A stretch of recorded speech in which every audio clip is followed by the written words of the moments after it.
Hello class, my name is Cicily Cox and I'm going to be talking about women's clothing, the hijab, burqa, chador, and the leggings. So what is the difference between these? As you can see, they all look somewhat similar. They're all very modest. However, some of them have meaning behind them and some of them are not so much symbolic or meaningful. So we'll go through that. First we have the hijab. This covers the head and chest, keeping the face exposed. It's worn at the onset of puberty, and it's a symbol of modesty and a sign of devotion. It's an outward showing of that inward devotion. The word hijab refers to the head covering as well as the modest thinking of Muslims and Islam. So it's a thinking and a way of life as well as an article of clothing. So the word hijab can be used in two different ways. There is controversy surrounding the wearing of the hijab.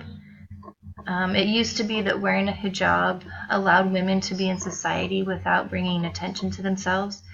And in the Western cultures, however, that is not the case. Usually, if someone is, a woman is wearing a hijab, then they stand out in a crowd. And so, in the Western cultures, that is quite opposite of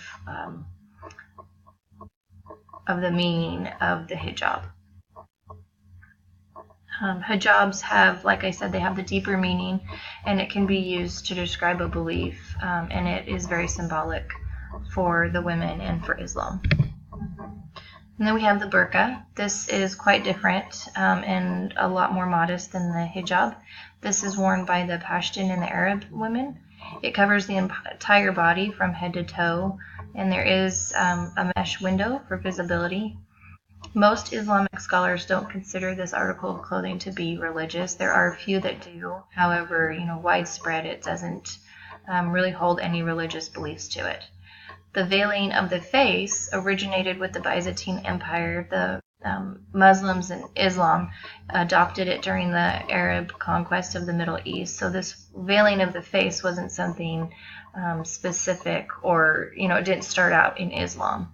It was something that they kind of adopted and borrowed from that Byzantine Empire. There are currently 13 countries that have banned the burqa, citing that there's safety concerns. There's been a handful of instances where men have worn the burqa and used it to conceal themselves and weapons, and have carried out suicide killings or bombings with the burqas. And so for those reasons, to keep their people a little bit more safe, they have banned the wearing of the burqa. And then this one is a chador. This is a floor-length cloak. It does have a hood on it, and oftentimes it is, usually there's the scarf that's worn underneath it as well, and that's to hide the hair. And then typically there's loose clothing. Women don't typically wear tight clothing. They don't want their figure to be shown through clothing. And oftentimes you'll see women either holding it closed up around the scarf around their neck, or sometimes they'll pin it closed. But they do wear the clothing underneath just, for added modesty. And this is usually worn in Iraq and Iran. And the chador doesn't really represent a religious belief, or it doesn't have a lot of symbolism. It's mostly just an article of clothing that is popular. It did at one time represent the modesty that Islams have. In fact, I think all of these clothings represent that modesty. However, it seems in these most recent years that the clothing of the women have kept them, held them back, and where men have full mobility and in what they wear, the women do not.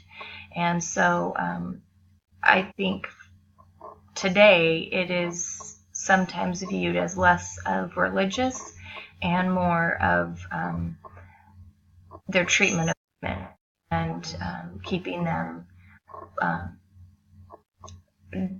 depressed, or repressed. And so those are the three articles of clothing. They also do wear leggings, although it is just for modesty of the legs to keep them covered down to the ankles. As you can see in this picture, they do typically wear loose clothing or leggings, but there are some that wear leggings underneath their long dresses. And these are my references. There is a really good video in here.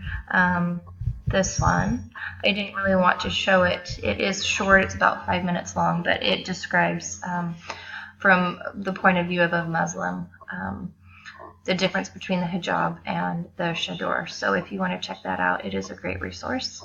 Thank you for watching and have a good night.